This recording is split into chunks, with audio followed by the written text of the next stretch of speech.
Kialo kiabene, Doni Tawara, Kialo kiabene, Ine Tawara, Kialo kiabene.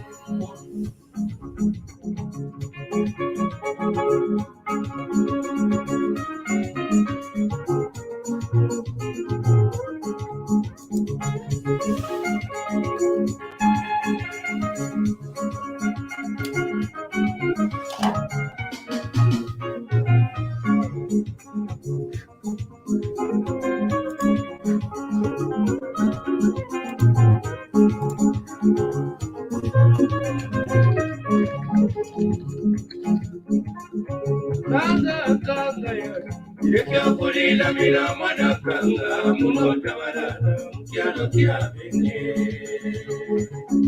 chipachi kanga kanga jod yekyo kulila mina mwana kanga munota barada kialo kiabene kanga kanga yekyo kulila mina mwana kanga munota barada kialo kiabene kine tabarada kialo kiabene doni tabarada kialo kiabene diri tabarada kialo kiabene kayumbamba tabarada kialo kiabene zina tabarada kialo kiabene okine tabarada kialo kiabene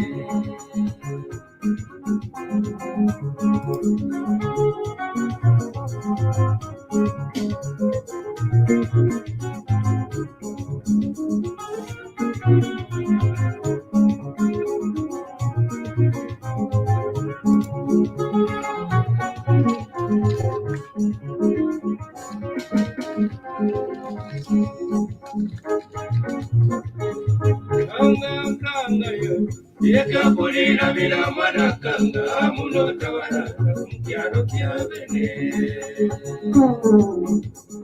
kanga kanga yeka kulila mina mwana kanga munota barada kialo kiabene bariri yeka kulila mina mwana kanga munota barada kialo kiabene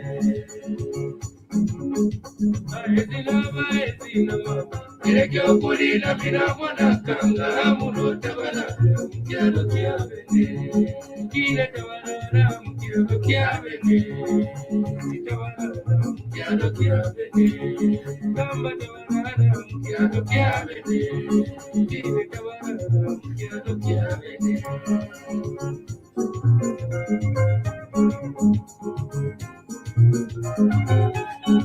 Aulori mwetwa imba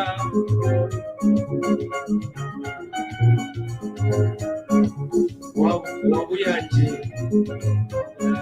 wamutwaira barongo bakura sana bamuremena bansebe abichikwayane bakobami abichike ba mama baezina kayumba yetu bakimye katete bana babo futi balilie ni chinyanda nabo betusha apire n'abana babiri mu accident twajikire basatu mpaka imyesu yatama Robert Mwanza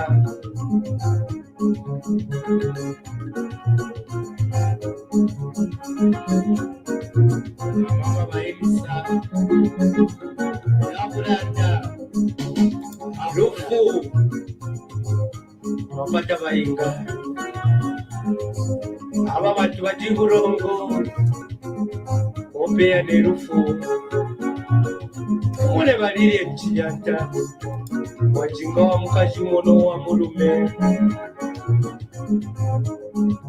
wamwera byokanya twashara mukuyanji akusakatu yanda akusakwatulanguluka tukarara mukialo kiabene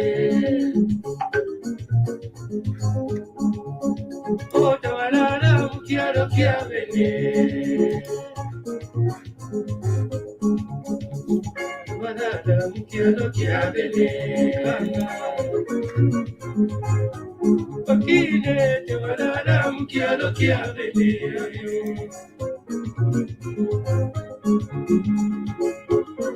Abika.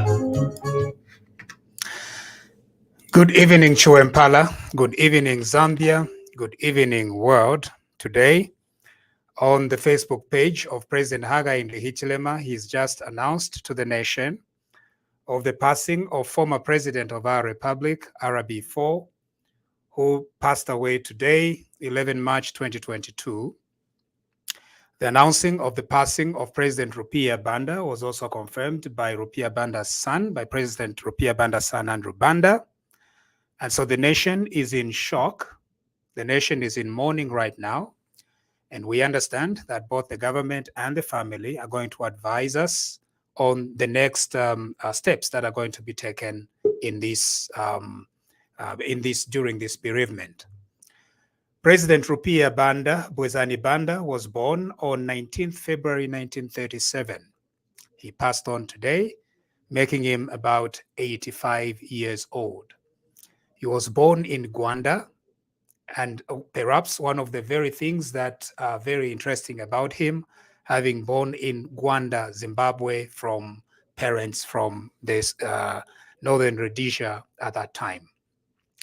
We all know much of his story, but of course, as TV Vakwetu, we are going to be talking amongst ourselves and also inviting some people that served with President Rupiah Banda for them to remember him on this platform. There is a long story. There is a very long history of how we can remember President Rupiah Banda. A man who lives for 85 years has a very long story. And so there is just no one single story about Dr. Banda. He was a diplomat in his youth. He was a student. He was a parent. He was a father. He was a grandfather and a great-grandfather. He was vice president, and then he was president, and then he became an ex-president. President Rupiah Banda shall be remembered for some of the most comical quips you can ever imagine. When he is faced with a very difficult thing, he had to depend on several words that still remain very memorable to many of us today. Some of them things like Nindalama za Nyoko. Some expressions like Kanitundila. Very, very great, humorous way of fighting back at life. There's going to be quite a lot that we are going to be looking at today, and we've already got several people that are lined up to discuss with us the life of Rupiah Bwezani Banda, Dr. Rupiah Bwezani Banda. General Norman Chipakopako, I know we shouldn't say general anymore because we are no longer on the other side. Mr. Norman Chipakopako. Good evening. Good evening. Rupiah Bwezani Banda has gone on to be with God. Your memories. Good evening, Musha. Good evening, all the Wakwetu viewers. Good evening, Zambia. It's a very sad day. I'm broadcasting live straight at his home. It's a very sad day for Zambia. It's a very sad day for me because here is a person I considered a mentor. I considered a stabilizer. It's gone. Muncha, it's very, very difficult for me because I was very close to the president, former president, the late president. He's one person who mentored me into politics, Musha. Right. And I was just telling somebody a few minutes ago to say, if I was in Scotland, I would have been getting my ticket to fly back home to come and bury this man, this great man. Mm-hmm. But thank God I'm here. I was here to be able to see his body off. And it's a very sad day. Now, Mr. Chipakopako, it's just a period of 1 year. I know how Dr. Kenneth Kaunda was close to you, how he mentored you in politics as well. And in less than a year, from your perspective, you've lost another mentor, Rupiah Bwezani Banda. That should be tough. Musha and your viewers at Zambians, for me it's tough because these are two big giants of Zambian politics, and they mentored me, they mentored thousands more, and probably inspired millions of Zambians. But for me to have worked very closely with Rupiah Banda under the tutelage of Dr. Kaunda, ending up in the Central Committee, sitting in the Central Committee with this great man who ended up becoming our president, to see his body this evening just like that was very emotional.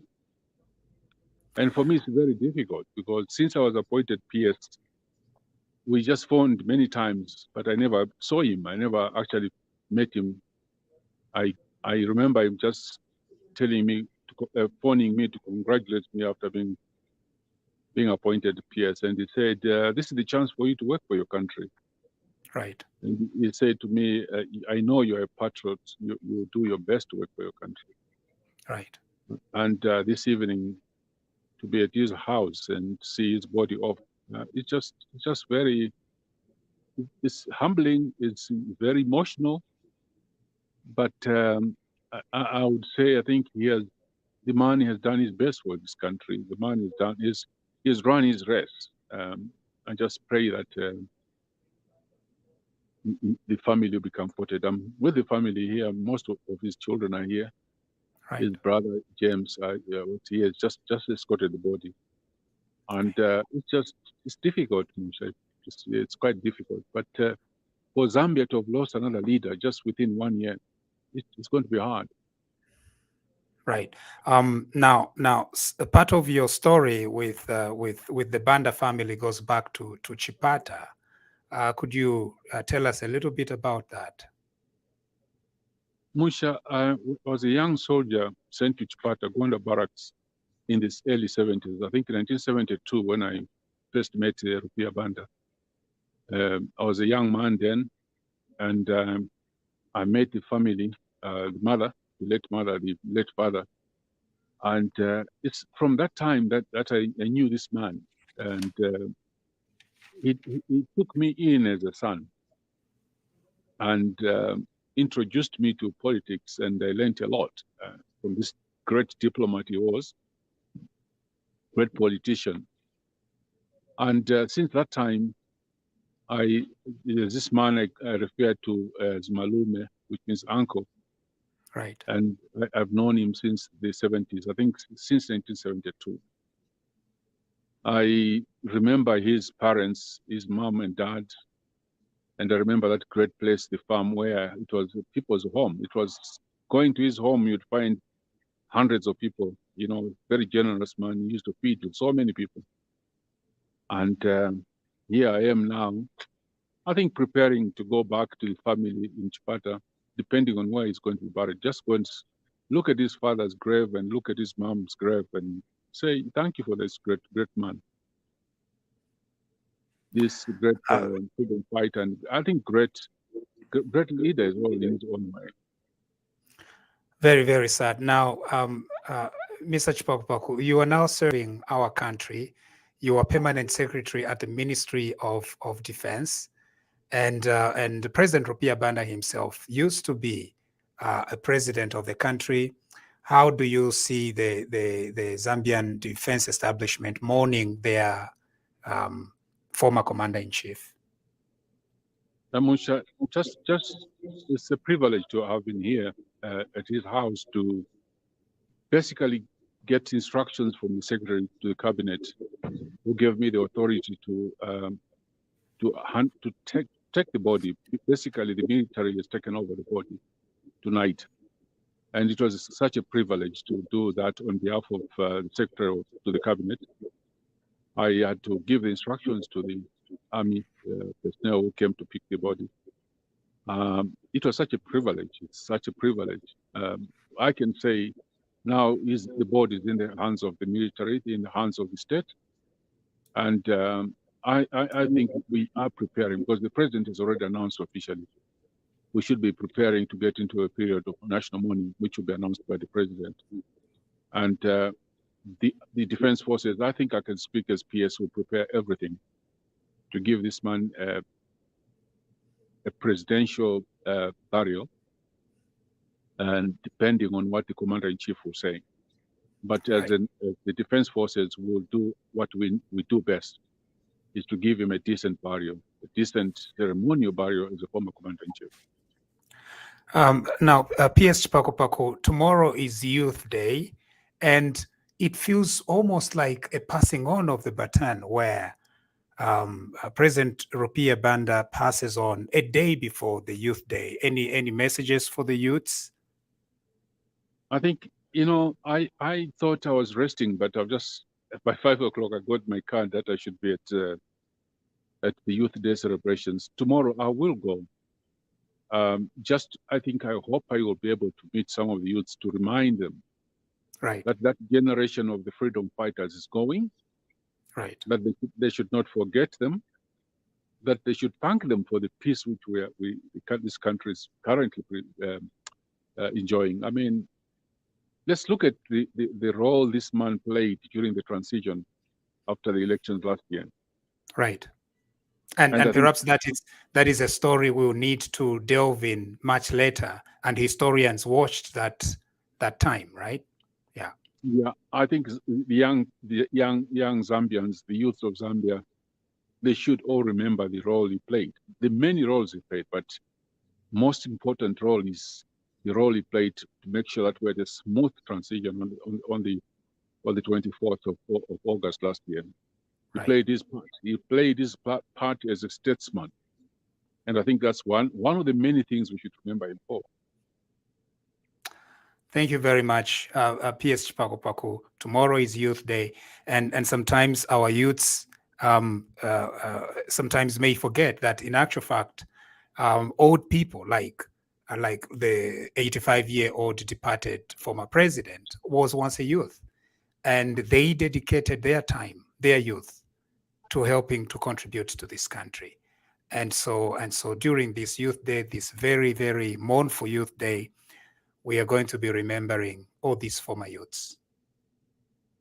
I think it's important to remember, for the youths to remember, that this man was a youth. He became a diplomat when he was very young.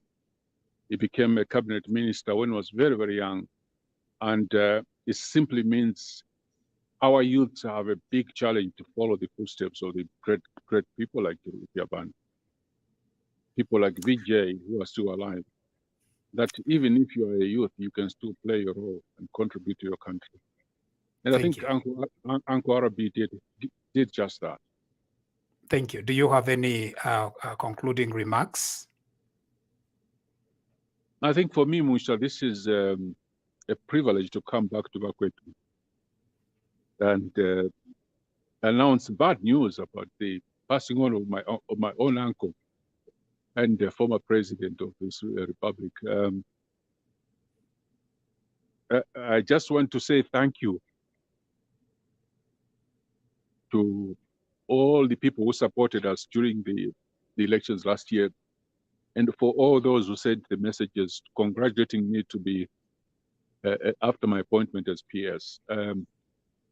Can I promise you one thing? I will do my best to serve this country, and I will do my best to represent the diaspora. I think I've been quiet, deliberately trying to focus on my work. That's what I can promise you. I will do my best, and I'm sure this government is going to do its best to handle all the issues which we have, mainly the economic issues, and probably the second one, trying to reunite our country. We will do our best. Thank you. Mr. Norman Chipako, please know that TV Bakwetu and several of our listeners and this country thanks you for your dedication and congratulations. We are very, very proud of what you have done, and your service to this country. And you began serving this country as a 16-year-old soldier. And for that, I want you to know that sometimes we do say a lot of good things, but while you are living, I want you to know that this country is extremely proud of the contribution you've made from the time that you were a 16-year-old. You know, I have a 16-year-old boy in my house, and I look at him and I think, this is the age at which Mr. Norman Chipakupako started serving our country. And so to you, and to the man you were saying, your uncle, President Rupiah Banda, we thank you. Thank you, Musha, and thank you to all the Bakwe viewers, and thank you to all the viewers of Bakwe. Thank you to all the Zambians for believing in what we said, Musha, during the last 6 months. And Right. thank you to all the Zambians, and thank you to all the viewers. By the way, wherever I go, Musha, they're always asking for Dr. Musha, and at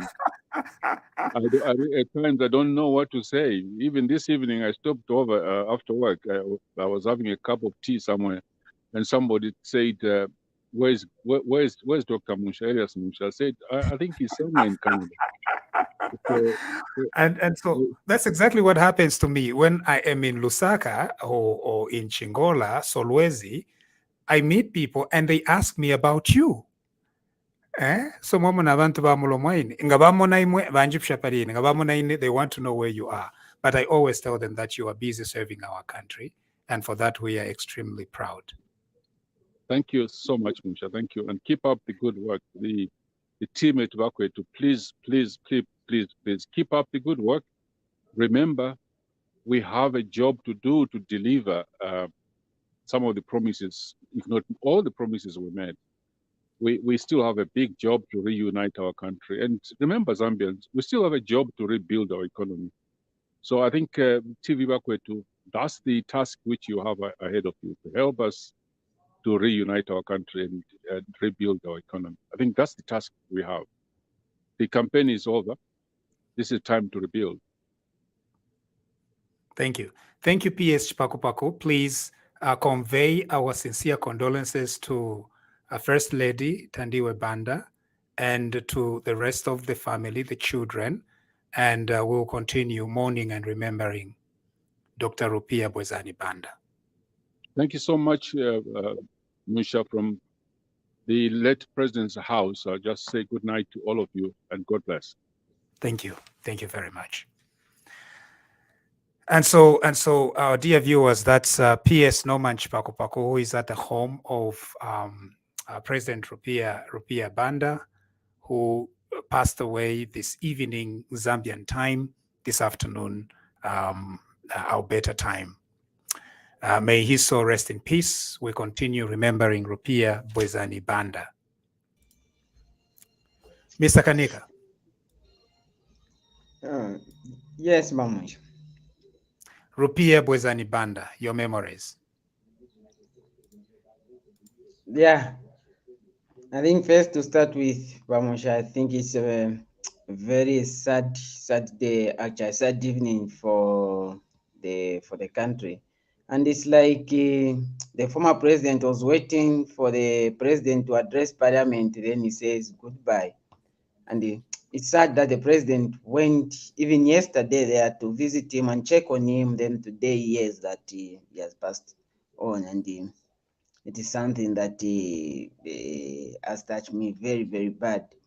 I think myself, I remember Rupiah Bwezani Banda at the time I was in student leadership at Ridgeway campus. Yeah, I think at one time we should be when we are learning, should be 2010, 2011 there, when we are learning to have more like the elections for the country. President Hakainde Hichilema actually visited Ridgeway campus, and it happened that it was me who was with the President Hakainde Hichilema and guiding him all the places he was supposed to visit at Ridgeway campus, especially those areas and classes that I knew that were in bad state. Then from there, I think when President Hakainde Hichilema left, we received a call from the president himself, President Arabi, asking the executive, the union, which I was also as executive member then, to say what is happening at Ridgeway campus. Nyanja inova munshara atuatukanefi Landa kulanda nyanja chavonse. yeah. Yeah, imwe Ridgeway campus nishi mnefongomba na ba opposition nangushani and such. He was talking to my secretary general by then. Actually, since I was a vice president, so I was talking to my secretary general in the union, asking what President Hakainde Hichilema came to do, and my involvement, myself as Jerome mentioned to say, your vice president has been mentioned to be in the entourage of President Hakainde Hichilema. What happened? By that same day, actually, we happened to have like a youth indaba, like the one which was there today.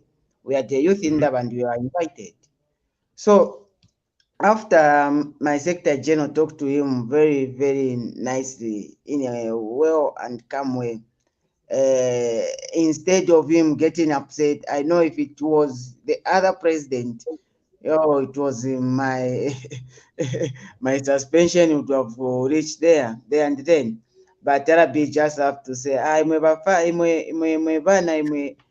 whatever they talk in Nyanja, learn to behave. You need to behave. You need to know that you have come to learn, not to do politics. So make sure that you just maybe the former president has just had a soft spot on President Hakainde Hichilema. Maybe if it was Mr. Sata, it would have been something A else different for me. altogether. Yeah. Yeah. So there are a lot of memories. So when you live for 85 years, you have a long history from which to pick your story, and so all these things are part of the legacy of Rupiah Banda. You can't pick and choose to say you're only going to choose for when he's a youth, or when he's born in Gwanda, Zimbabwe, or anything like that. You have to look at it from an entire spectrum. And there's always going to be both positives and negatives, but that is what makes the stature of a man that Rupiah Bwezani Banda was. But just from what I can remember about Rupiah Banda, the earliest I can remember myself was that he was a candidate for UNIP in the 1991 elections in Munali. And of course, those that I was very young then, but those that can remember how the election in 1991 went, Frederick Chiluba's MMD won all the other seats except for Eastern Province. And so Rupiah Banda tumbled very, very badly in Munali, and he lost to Ronald Penza in Munali. But his son, Andrew Banda, was the candidate for MMD in Chipata. So the pattern was UNIP won all the seats in Eastern Province, and MMD won all the other seats across the country.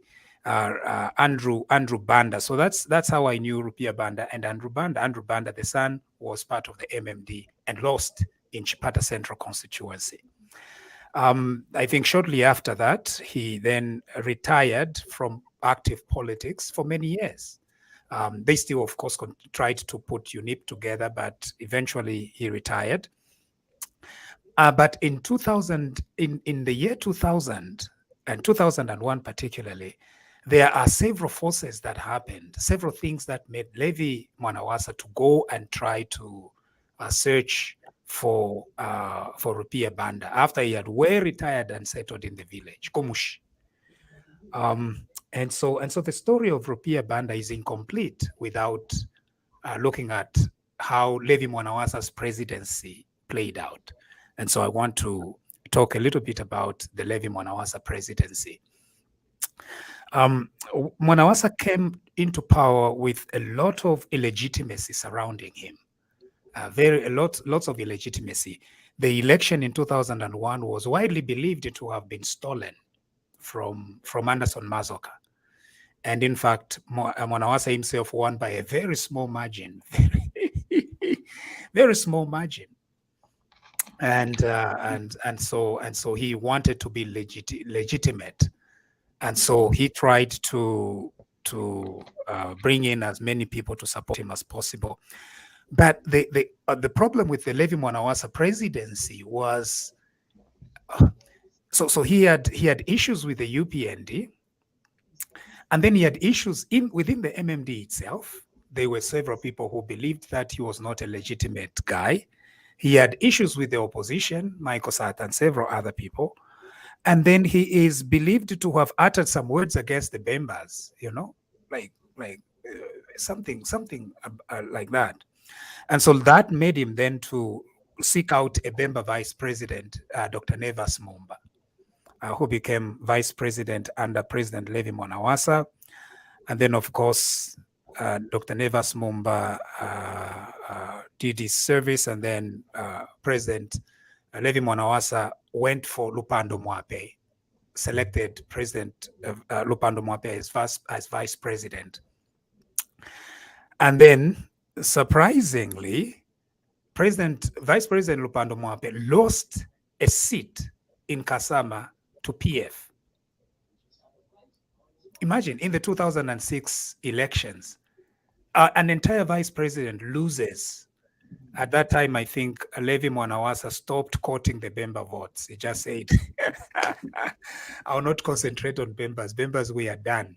And during that time, he then decided to appoint Rupiah Banda. So he went to the village in Eastern Province and brought Rupiah Banda as his vice president.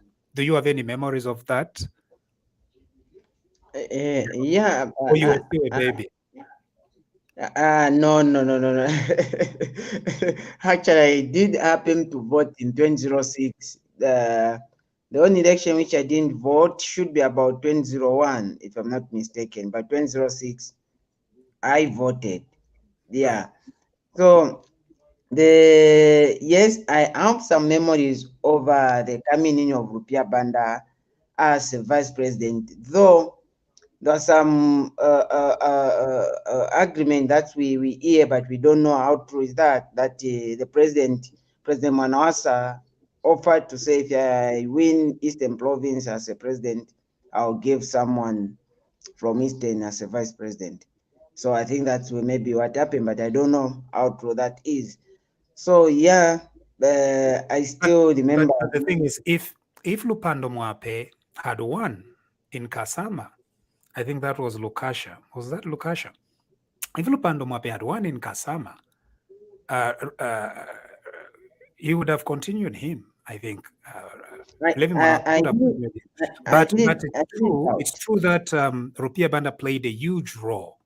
Because remember, Mwanawasa is dealing with the legitimacy questions. So he goes back and seeks all these older guards like Rupiah Banda, and Rupiah Banda, of course, had his own beef with MMD, with his own beef with Frederick Chiluba, and so he was willing to jump ship and become and support Levi Mwanawasa. And of course, from that support, because they were doing the campaigns in Eastern Province together, and from that support, I think Levi Mwanawasa thought Rupiah Banda would be the best person to be vice president. Yeah, I think you are very much right. But again, when you check very well, 2006, how Rupiah Banda assisted the MMD in terms of winning the Eastern Power with a huge margin. I think he deserved that, and he was a very key person to make sure that the president, by then President Levi Patrick Mwanawasa, wins the elections. So the appointment of Arabi actually, then though for some of us, I didn't know that it was that Arabi, but we heard about someone working very hard, and we came to discover that it was Arabi. That's when some of us started digging now to say, who's this Arabi? That's when we started knowing, it was a diplomat and all those kind of things. Yeah. Right. Now, after Arabi becomes vice president, one of the things that happened was that he was vice president, but he was vice president in name, actually. The actual power was held by a different minister. And that minister is known as Ngandu Magande. So if you have to play the politics around this, while Rupiah Banda is vice president, the actual Atefefiwomba. So kutu wakwata vice president, but vice president wobe the main person. So it was Ngandu Magande, such that when Levi Mwanawasa begins getting sick, the real power is not with Rupiah Banda at all. You know, it's with these other ministers that are circulating within MMD, and definitely Ngandu Magande is Levi Mwanawasa's favorite, so to speak. And if there is any one among the ministers who is being earmarked by Levi Mwanawasa to succeed him, it's not Rupiah Banda. I think anyway, let's go wait as we go to heaven to hear whom President Mwanawasa was thinking. Actually, for me, I feel the relationship that Honorable Ngandu Magande had with President Mwanawasa was a special one in such a way that when he was appointed, Honorable Magande asked President Mwanawasa to allow him to be free and open to give him any advice.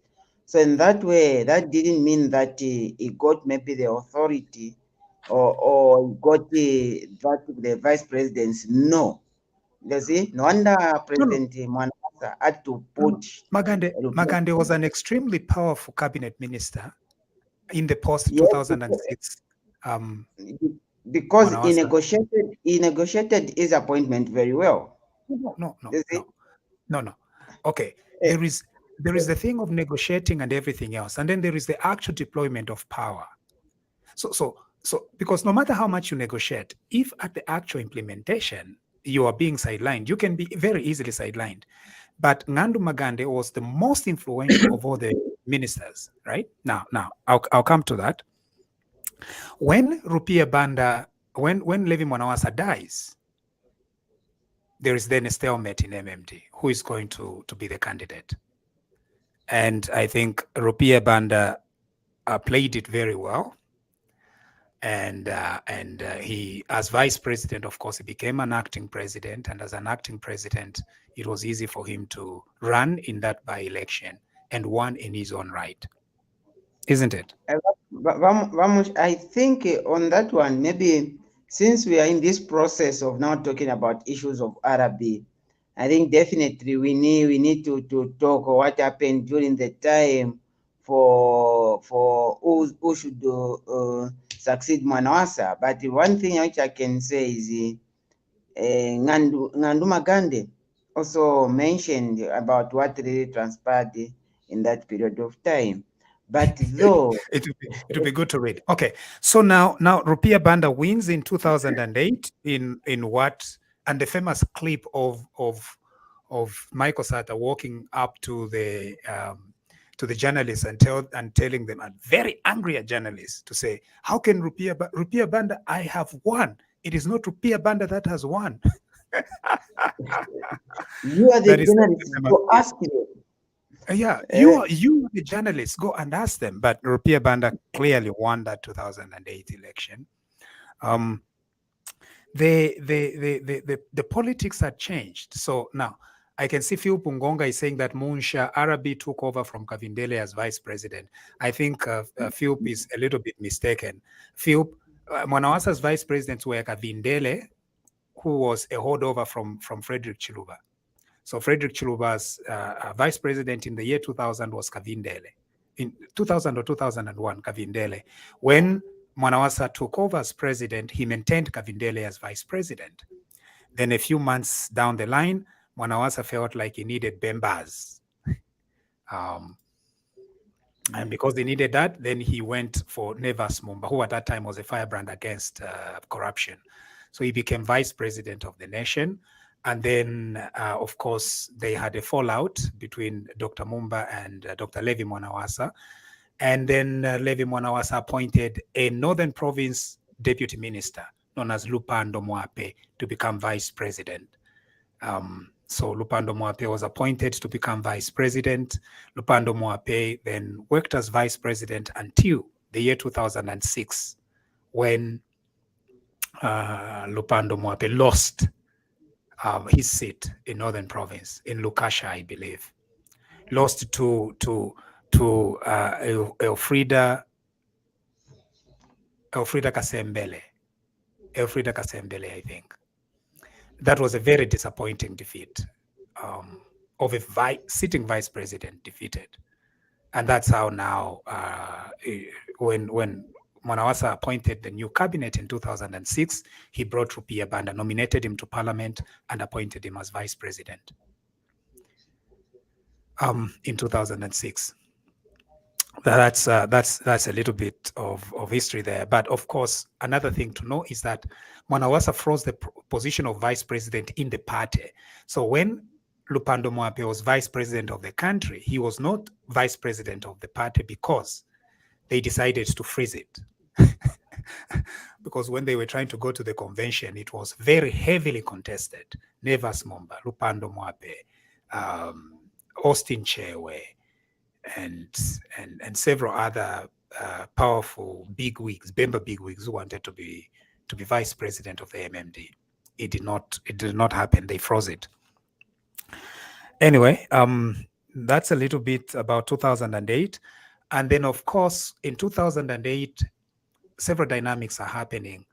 Chiluba changes his allegiance.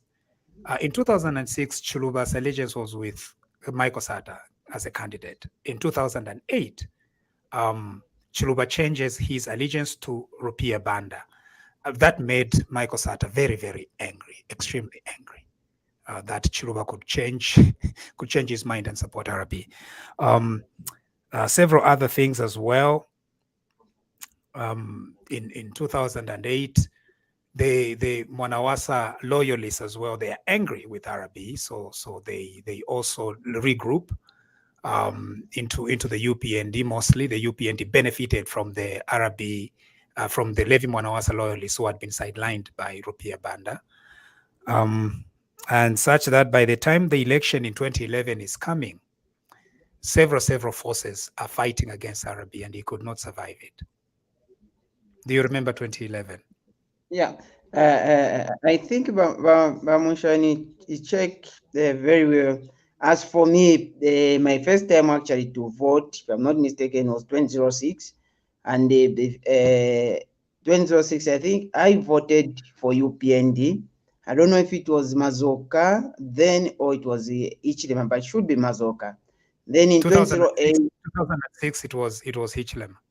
Hichilema, yeah. Then I voted for Hichilema. Yes, I voted for Hichilema. Then 2008, I voted for also President Hakainde Hichilema than the RB. I didn't want the MMD by then.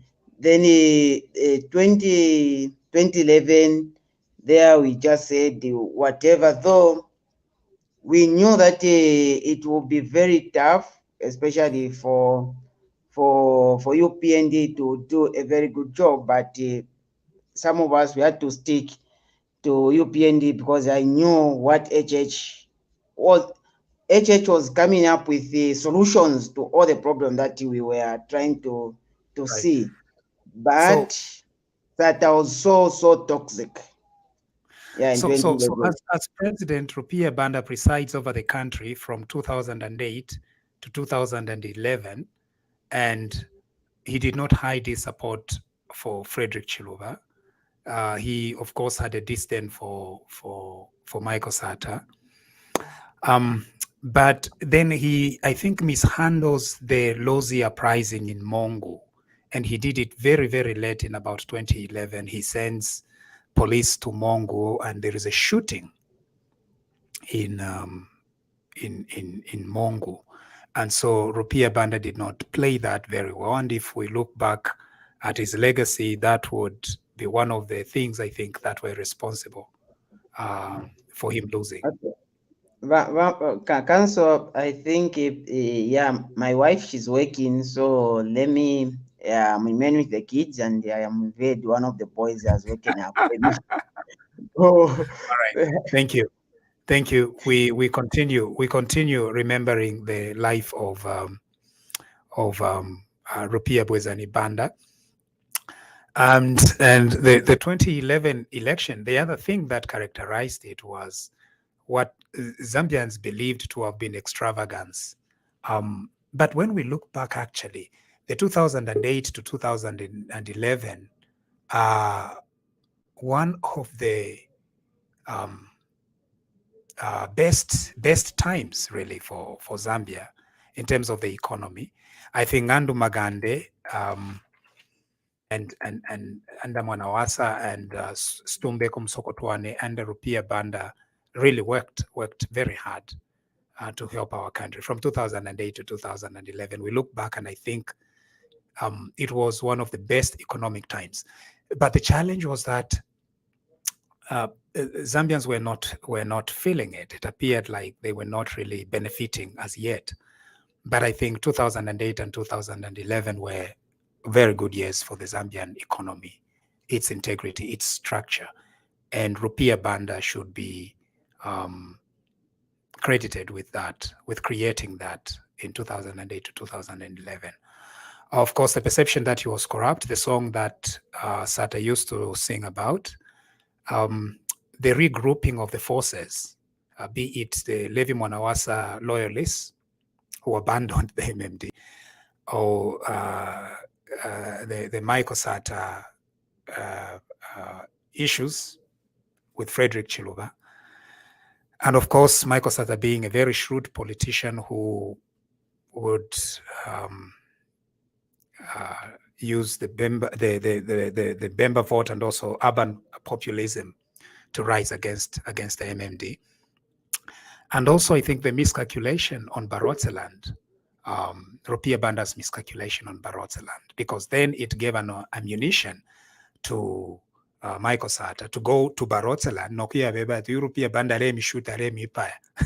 Gana isa mkuteka. I'll give it to you. And I think that made a difference as far as Barotseland is concerned.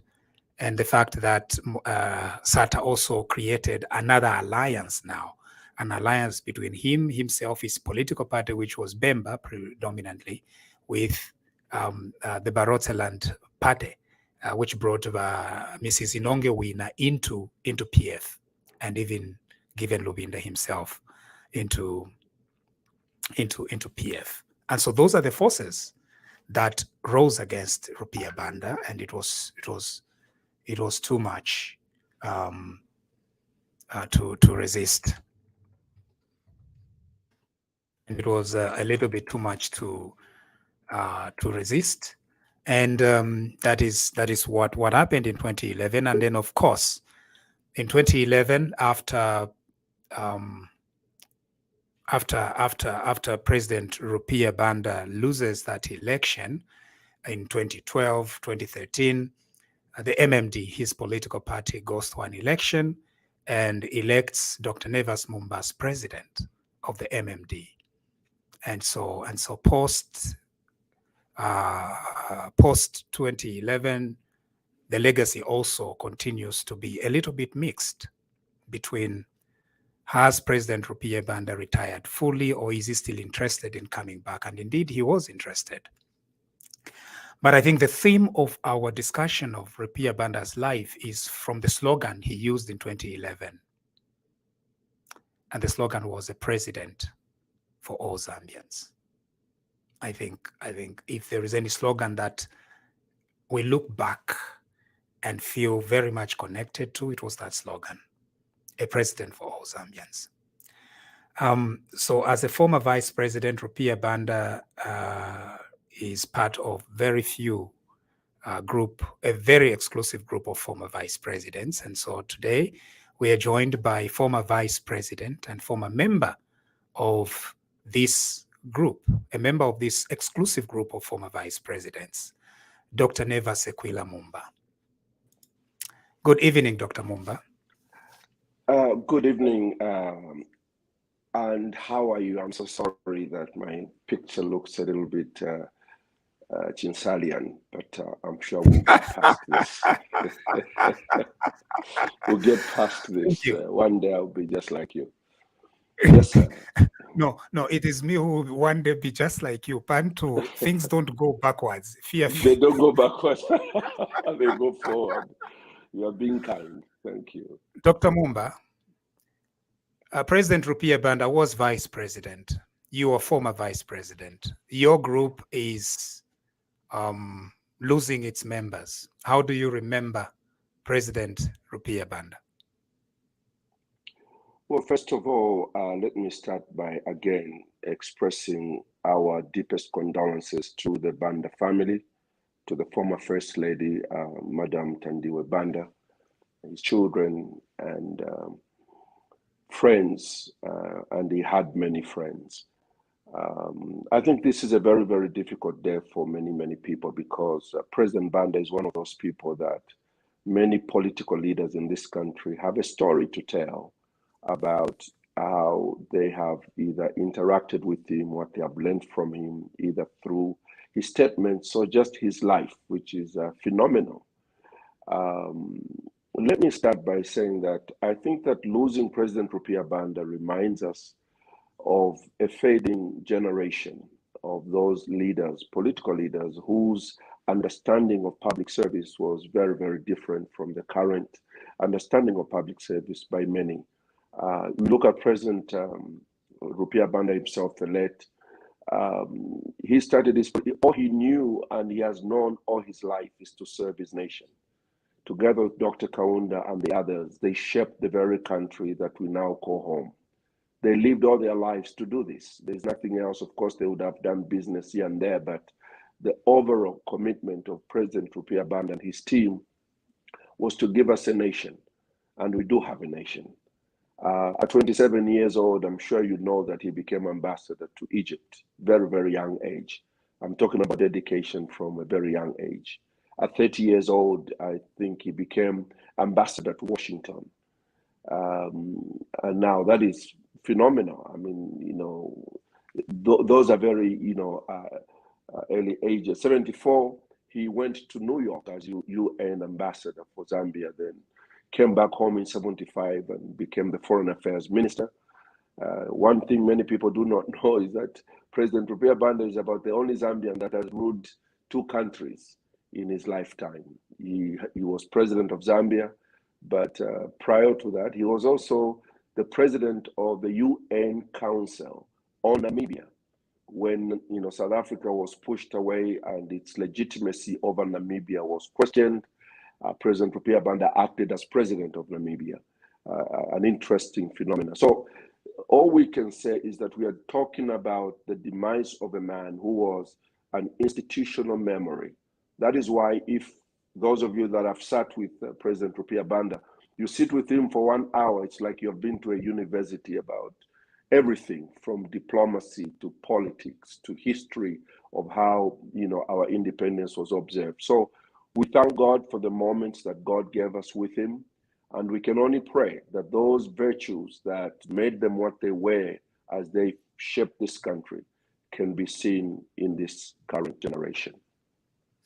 Now, he, so in 2000, around 2008, if I can remember very well, your relationship with him is long and it's hills and valleys. So is he the one who brought you back into public service and sent you to Canada as a diplomat? Yeah, I think President Rupiah's relationship with me is I call it a natural life relationship. We've had a lot of ups together and a lot of downs together. But I think through that process, I came to appreciate the humanity of President Rupiah Banda. He never acted to do what he wasn't. He if he decided he wants to do something, he's going to go ahead and do it.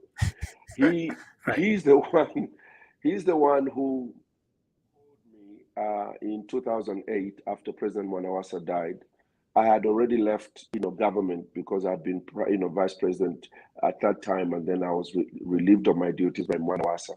And then he called me and said, Nevers, I'm going to go on campaign. I want you to come and campaign with me for the northern block of our country, Northern Province, Luapula Province, and Copperbelt Province. So, and Muchinga. Well, at that time, I don't think there was Muchinga. So I traveled with him in the same chopper throughout the campaign when we're doing the Northern Bloc, and had a wonderful moments of history telling and vision casting. So from that regard, he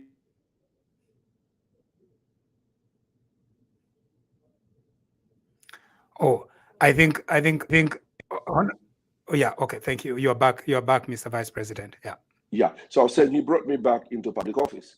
And then when, after that, he won the election. Then he called me to Government House because he still was in Government House as vice president. He said to me, my brother, I was thinking of making you vice president, but if I make you vice president, they'll kill us. Because me, I'm from UNIP and you are from NCC. So both of us are foreigners in MMD. So I cannot do this. They'll kill us. So, yeah. But I want to send you to your country to become ambassador. I said, my country to become ambassador. I said, Nevers, are you not an American? I'm trying to find a place in America for you to go and be an ambassador. Well, he tried to do that. He didn't, and he found Canada. So he called me one day. He said, no, America seems to be stuck. We don't have an opening there, but can you go to Ottawa? So it was an honor to serve him. And, during my time in Ottawa, I related extremely well with him. I was also in charge of Cuba. And when he came to visit Cuba, I was there with him. I was just amazed at his intelligence, his knowledge. And we had let me say this, we had, what do you call these people who guide you? A guide, telling us about the history of, Cuba and the revolution and all that. And President Rupiah Banda decided to take over and started to unload the history of Cuba and places in Cuba and what this meant. And I was mesmerized that this man had so much information about Cuba. But you must understand, this is a generation of freedom fighting. And Cuba was part of this struggle, and it was an inspiration to a lot of freedom fighters in Africa. So we'll miss him. I will miss him immensely for his stories of our nation. Now, having you on the program to talk about President Rupiah Banda, it opens to several layers. And Mr. Vice President, some of our listeners may never have another chance to follow through some of this history. That's sadly what is happening, because our conversations in our country are very limited to perhaps what is happening on social media or the immediate politics. Where is Lungu? Where is HH? Where is what? But to look back at at how things are happening, and the richness of that conversation sometimes is limited. Now, we are going to look back. When you come back in 2012, I believe, from Ottawa, and you find the MMD in need of a leader, you then stepped in, and what happened after that in relation to your relationship with Dr. Banda? Well, I think when I arrived, it was a dramatic arrival because President Michael Sata had planned to arrest me at the airport. So I was privileged to have hundreds and hundreds of members of MMD to come and welcome me and protect me against arrest, I must say. And when I was coming from the airport in the long convoy of vehicles, we actually met President Rupiah Banda on his way, I think, to Congo or somewhere where he was leading a delegation in an election. We agreed that upon his arrival, I was going to see him at home, because my dedication was that I would not touch running for the presidents of MMD without his blessing. And so I went to his house when he came back, and I said, Mr. President, I've been asked if I could run for the presidents of MMD. At that time, he didn't think that, I should run, and he had his own reasons. Some of them, we kept talking about them even after I won the presidency. But at that time, I came late, if you remember, from Canada. They had already started to campaign and were candidates, and I found out that he had already started to support another candidate.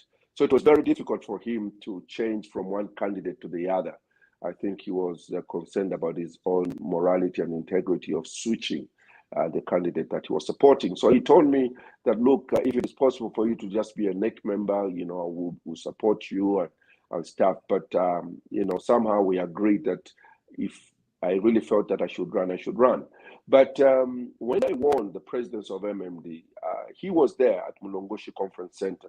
He gave a glowing speech as he handed over what we call the instruments of power. I think if there was any a disturbance in our relationship, it was when President Michael Sata died, and the president Rupiah Banda decided to come back, and contest the presidency in 2015. That was a bit problematic because of our constitution and the fact that we had gone to a convention, a new president had been chosen. It really became murky. Like my wife always tells me, that I have to understand that certain differences are not because somebody doesn't like you. And I can confirm now that I do not think that President Rupiah Banda didn't like me. I think he had a plan that he wanted to execute, and it's like I stood in that plan, in the way of that plan, because there was never a reason for President Rupiah Banda and I to really differ on anything. I mean, I almost worshipped him in respect, and he loved me to the extent that when he was giving me the job to come to Canada, he was whispering. I was the first person that visited him the first day he moved into Nkwazi House, State House. I had lunch with him, just the two of us. The first lunch he had in Nkwazi, he had it with me. And so that's our background that we have. But he wanted to run for an election. But our constitution did not allow that much. And the people in the party, were deeply divided about him coming back.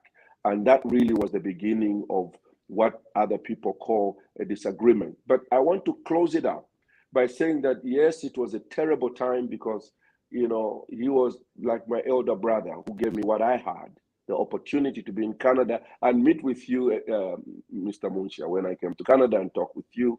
He made that possible. But I'm glad that a few months ago, when I called him to greet him when I heard that he wasn't feeling well, a gentleman answered the phone. And when he heard it was me, he said, "Is that Dr. Mumba?" I said, "Yes."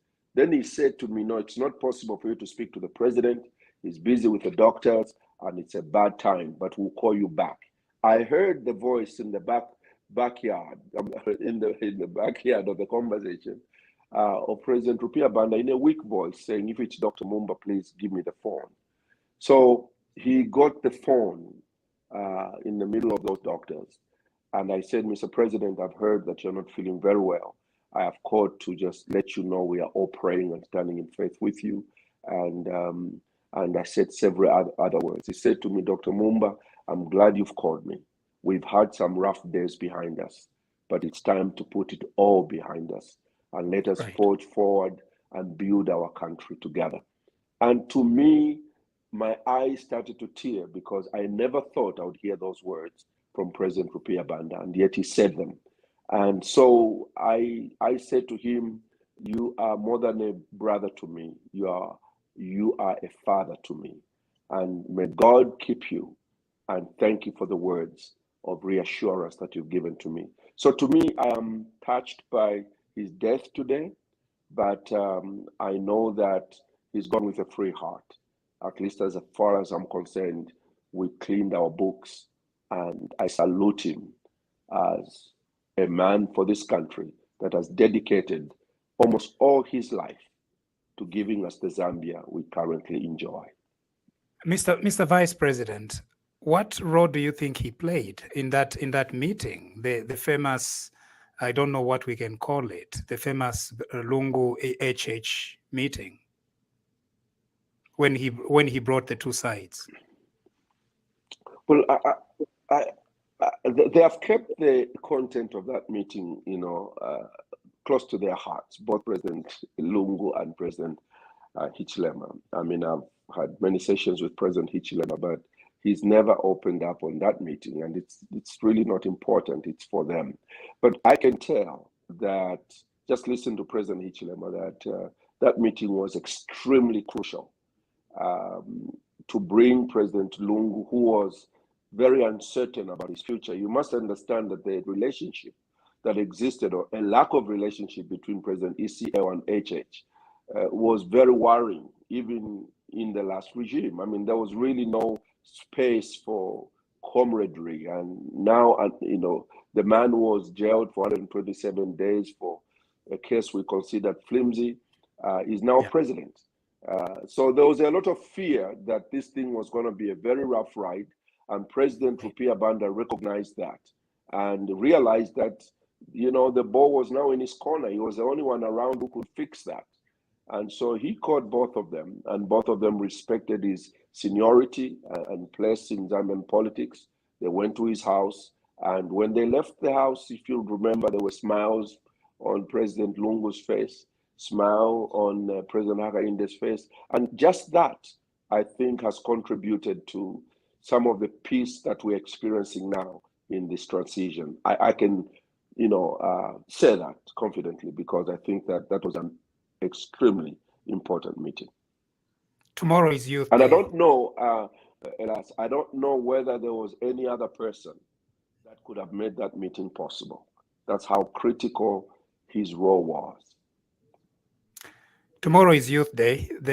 Every day I'm discovering, each birthday that I have, that the biggest reminder is that I was once a youth. Not anymore, Dr. Mumba. Tomorrow is Youth Day.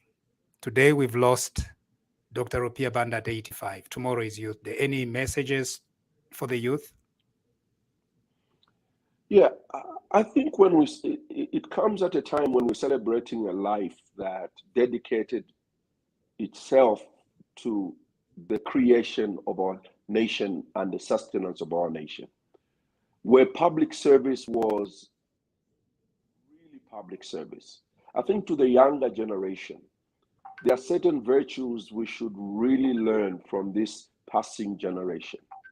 That being in public service or in service, it's all about character. It's all about character.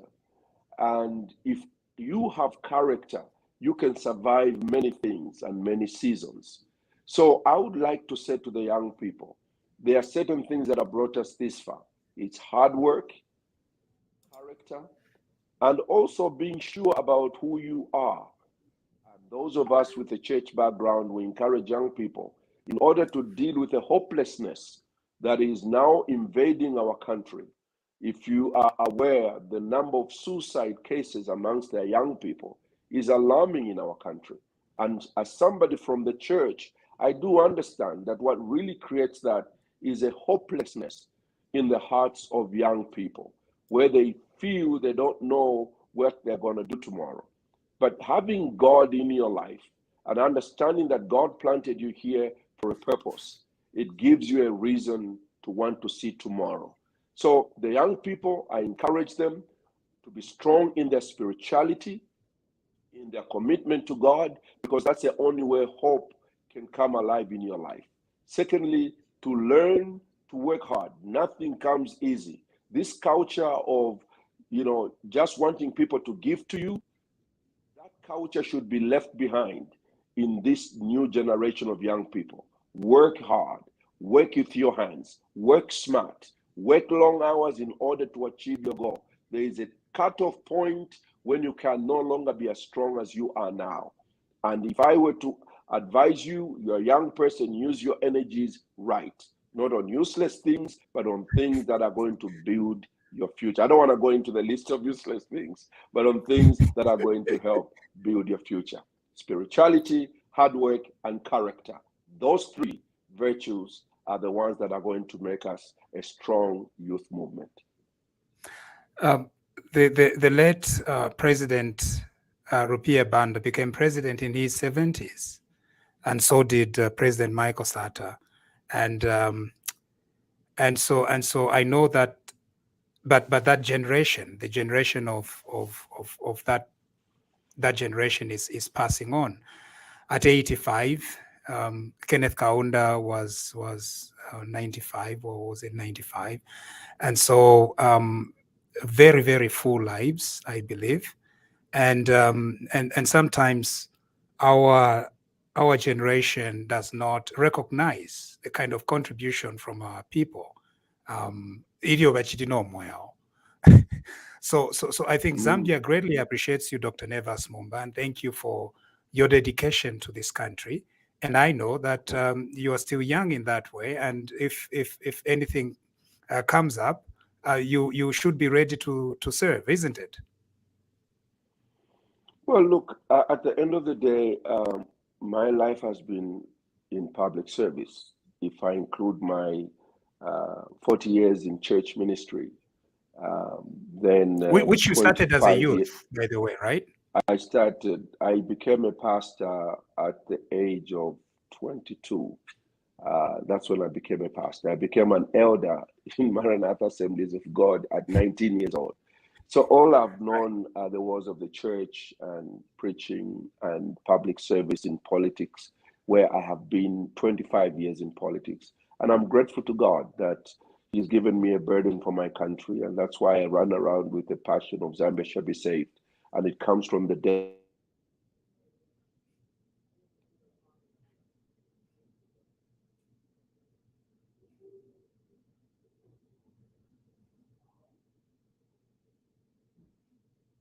Yeah, I think we do lose you a little bit when you receive a phone call on your cell. Yes, I'm sorry about that. So you're back. So thank you very much for sharing with us your memories of President Dr. Rupiah Banda, RB4.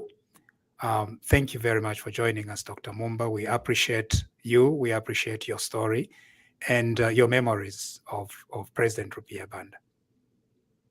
Thank you so much, Elias. Thank you for having me. And we'll have you again. Thank you very much. Thank you. Good night. Good night. President Rupiah Banda has gone on to be with the Lord, 85 years old. Long story, long history. Thank you for having joined me here today in remembering Dr. Rupiah Bwezani Banda. May his soul rest in peace, and our government is going to be telling us a little bit more about the program concerning his mourning. This has been a very sad presentation of TV Bakwetu. My name is Elias Munsha, as well as several guests that appeared today. Mr. Norman Chipakupaku, who at the time that he was doing the broadcast was at the home of our departed former president. And then we were joined by Jerome Kanika, and then Dr. Nevas Mumba, the former vice president of our country, and a very close collaborator of President Rupiah Banda. May President Rupiah Banda so rest in peace. Elias Moshe here. Good night, and God bless you.